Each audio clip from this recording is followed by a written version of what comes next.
Why is Ayatul Kursi so important? What is so blessed about Ayatul Kursi? Of them is the hadith of Ubay ibn Ka'b, that once the Prophet ﷺ went to him, "O Ubay, which ayah in the Quran is the most blessed ayah? It is the greatest ayah." So Ubay did not want to respond out of modesty, so he said, "Allah and His Messenger know best." So the Prophet ﷺ insisted, "O Ubay, what is the greatest ayah in the Quran?" So he said, الله لا إله إلا هو الحي القيوم لا تأخذه سنة ولا نوم له ما في السماوات وما في الأرض من ذا الذي يشفع عنده إلا بإذنه يعلم ما بين أيديهم وما خلفهم ولا يحيطون بشيء من علمه إلا بما شاء وسع كرسيه السماوات والأرض ولا يؤوده حفظهما وهو العلي العظيم. When Ubay said this, the Prophet ﷺ, he pushed him gently and he said, "Knowledge will always be happy around you. May you be congratulated for your knowledge." So this shows us that the Prophet ﷺ agreed with Ubay ibn Ka'b that indeed the greatest ayah in the entire Quran is Ayatul Kursi. أعظم آية في كتاب الله عز وجل. Ayatul Kursi is to be recited every night. We learn also, the Prophet ﷺ said, Sunan an-Nisa, he said that Ayatul Kursi should be recited in the morning and the evening. And in one other hadith reported in Muslim Imam Ahmad, that it is also authentic, our Prophet ﷺ said, whoever recites Ayatul Kursi after every single fard salah, and if you make this a habit and a routine, what did our Prophet ﷺ say? Nothing will prevent a person from entering Jannah except his own death. Meaning, you are a person of Jannah if you recite Ayatul Kursi after every of the 5 salawat. Now, why? What is so special about this Ayatul Kursi? It is but one ayah. It is 1/3 of a page. And there are so many other verses of the Quran. The Quran has over 6,000 something verses. Why does this verse stand out so much? The response is very simple. It is because the verse deals with Allah subhanahu wa ta'ala and His names and attributes. And always the most majestic verses and the most blessed verses in the Quran are the verses that talk about Allah Azza wa Jal. Why? Because nothing is more grandiose to discuss, more majestic to discuss, more beautiful to discuss than Allah subhanahu wa ta'ala. There is no topic that is more worthy of being talked about and praised other than Allah subhanahu wa ta'ala. And so the best verses in the Quran are those verses that praise Allah. Allah says, Allahu la ilaha illahu al-hayyul qayyum. Allah, and this is, as we know, the primary name of Allah subhanahu wa ta'ala. There is no name in the Quran that is more common than this name, and that is Allah subhanahu wa ta'ala. It is a name that occurs over 3,500 times. It is a name that Allah has mentioned and revealed in all of the books. To this day, the Old and New Testament are full of the references of Eloh and Elohim, and this is Allah and Allahum. That Allah is the one, this is the meaning, the one who is worthy of being venerated and worshipped. This is what Allah means. Therefore Allah affirms this by saying, Allahu la ilaha illahu. There is no deity worthy of worship other than Allah.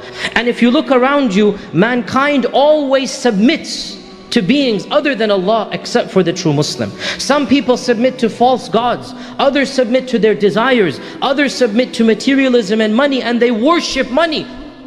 He is Al-Hayy Al-Qayyum. Al-Hayy, the one who has perfect life. Because not only does He have life, He has perfect life and He gives life. And then once we are alive, we need food, we need water, we need rest, we need sleep. And every life is followed by death, except for Al-Hayy. Al-Hayy does not need anything. Al-Qayyum means the one who gives others all that they need. So Al-Hayy goes back to Allah. Al-Qayyum goes back to the creation. Al-Hayy can take care of himself. Al-Qayyum takes care of everything else. لا تأخذه سنة ولا نوم. We explained this is the perfection. If Allah Azza wa Jal does not even get tired, He does not even get sleepy, then He doesn't need food, He doesn't need anything. له ما في السماوات وما في الأرض. Every other being besides Him belongs to Him. Complete ownership. Nothing happens in this world except that Allah has willed it, except that Allah knows about it, except that Allah has created it. The entire creations in the heavens and earth, they belong to Allah Azza wa Jal. مَنْ ذَا الَّذِي يَشْفَعُ عِنْدَهُ إِلَّا بِإِذْنِهِ. It's a rhetorical question that is meant to indicate His ultimate power. Who can possibly even intercede? Allah is saying, you cannot even ask shafa'ah, much less actually do something, except if Allah allows it. يَعْلَمُ مَا بَيْنَ أَيْدِيهِمْ وَمَا خَلْفَهُمْ. Allah knows what is in front of them and behind them. Allah knows what is in front of them, meaning what will happen to them in the future, meaning the akhirah. And what is behind them, meaning what they have done that everybody else thinks is hidden. Allah knows what's going to happen tomorrow. يَعْلَمُ مَا بَيْنَ أَيْدِيهِمْ. Allah knows what's going to happen in the next life. وَمَا خَلْفَهُمْ. Allah knows what you did in hidden and secret. Allah knows when nobody was looking, when everybody thought that you're all alone. Allah knows what happened. وَلَا يُحِيطُونَ بِشَيْءٍ مِّنْ عِلْمِهِ إِلَّا بِمَا شَاءَ. They have nothing of Allah's knowledge except if Allah tells them. وَسِعَ كُرْسِيُّهُ السَّمَاوَاتِ وَالْأَرْضِ. His kursi. And we don't know much about this other than the kursi is one of the largest and the most magnificent creations of Allah Azza wa Jal. And Allah says His kursi encompasses all of this that you know around you. What we think is the world, His kursi is larger than that. وَلَا يَؤُودُهُ حِفْظُهُمَا. That He never becomes tired of taking care of the entire creation. Every single being is taken care of. The air that you breathe, the water that I drink, Allah has destined it for you. Allah knows it. Every day Allah Azza wa Jal is taking care of every being. All of these billions of beasts and creatures, Allah says, even that which crawls in the land, that which swims in the ocean, there is nothing except that Allah is giving its sustenance to it. وَهُوَ الْعَلِيُّ الْعَظِيمُ. And these are two of the majestic names of Allah, the comprehensive names of Allah. They are broad meanings. They encompass many meanings. Al-Ali means the exalted. So Allah Azza wa Jal is exalted in His essence. He is above us. He is exalted in His might. He is exalted in His knowledge. Al-Ali, there is nothing greater than Allah. Al-Azim again means the majestic and the great. Al-Azim, there is nothing that is greater than Allah Azza wa Jal. This one verse has more than 20 of Allah's names and attributes, and in fact the whole verse from beginning to end is nothing other than the names and attributes of Allah subhanahu wa ta'ala. It is because of this that this verse is the greatest verse in the Quran. Ayatul Kursi is made up of 9 sentences. The first sentence is Allahu la ilaha illa huwa al-hayyul qayyum. It's a beautiful sentence which ends with 2 of Allah's names.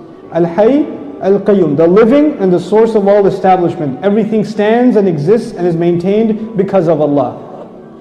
What's incredible is that the last sentence, sentence number 1, has something in common with sentence number 9, which is وَهُوَ الْعَلِيُّ الْعَظِيمُ. How many names of Allah in the last sentence? 2 names of Allah in the first sentence, 2 names of Allah in the last sentence. Okay.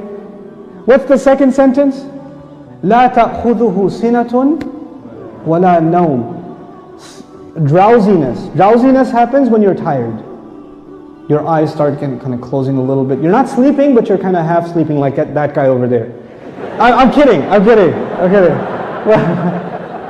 The second sentence is, these are things that creation has. Creation gets tired and it starts getting drowsy and eventually it falls to sleep. What was the second last sentence? وَلَا يَؤُودُهُ حِفْظُهُمَا. Guarding the skies and the earth does not exhaust Allah. The second sentence is actually connected to the second last sentence. لَا تَأْخُذُهُ سِنَةٌ وَلَا نَوْمٌ وَلَا يَؤُودُهُ حِفْظُهُمَا. He says, لَهُ مَا فِي السَّمَاوَاتِ وَمَا فِي الْأَرْضِ. He owns whatever is in the sky and the earth. Now before I tell you further, you need to understand the difference between 2 words, 2 names of Allah, Malik and Malik. Malik is an owner. Malik, king. Is there a difference between a king and an owner? Yes. You are the owner of your pen, but you do not say, I am the royal sovereign of this ink pen. You don't do that. That doesn't make a lot of sense. You understand? Kingdom is about controlling people. Ownership is about controlling objects. There's a difference. Now Allah says, لَهُ مَا فِي السَّمَاوَاتِ وَمَا فِي الْأَرْضِ. He owns whatever is in the skies and the earth. What is the ayah about? Ownership. So every single thing is owned by Allah. Okay. What's the third last sentence? Anyone remember? وَسِعَ كُرْسِيُّهُ السَّمَاوَاتِ وَالْأَرْضِ. His throne extends to the skies and the earth. When Allah talks about His throne, He's talking about His kingdom. One dimension of control is ownership. The other dimension is kingdom. Both completing the picture.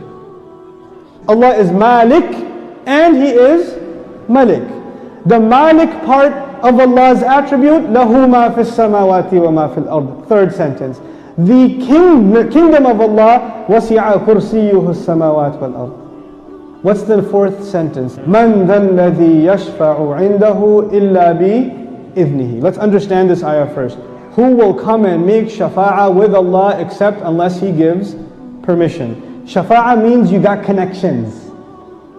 On Judgment Day, we are in trouble possibly, and then somebody comes and says, no, they're with me. They're with me. Go easy on them, please. We beg Allah Azza wa Jalla to qualify us for the shafa'ah of Rasulullah sallallahu alaihi wasallam. And Allah says, nobody will come for you. Your uncle, your cousin, your dad, your mom, your boss. You're not going to come for you on Judgment Day and say, Ya Allah, actually he's... No, not over there. There's no VIP ticket. Except, the only exception is if Allah gives permission. So this ayah is about nobody having any authority unless Allah gives it to them. The exception is if Allah gives it to them. You clear about that? Okay. وَلَا يُحِيطُونَ بِشَيْءٍ مِّنْ عِلْمِهِ. They know nothing, they encircle nothing of His knowledge. إِلَّا, except بِمَا شَاءَ. The fourth sentence and the sixth sentence are both about a statement about Allah and the only exception. The statement was nobody has authority to make a case except whoever Allah gives permission. وَلَا يُحِيطُونَ بِشَيْءٍ مِّنْ عِلْمِهِ إِلَّا بِمَا شَاءَ. The fourth and the sixth sentence are correlated. The first and the ninth, the second and the eighth, the third and the seventh, the fourth and the sixth. What's left? Middle sentence? Yes. He says, يَعْلَمُ مَا بَيْنَ أَيْدِيهِمْ وَمَا خَلْفَهُمْ. Oh my God, He says He knows what is ahead of them and what is behind them. As though, and He knew what is coming ahead in the ayah and what was behind in the ayah. In the middle of it is, I know what's ahead and I know what's behind.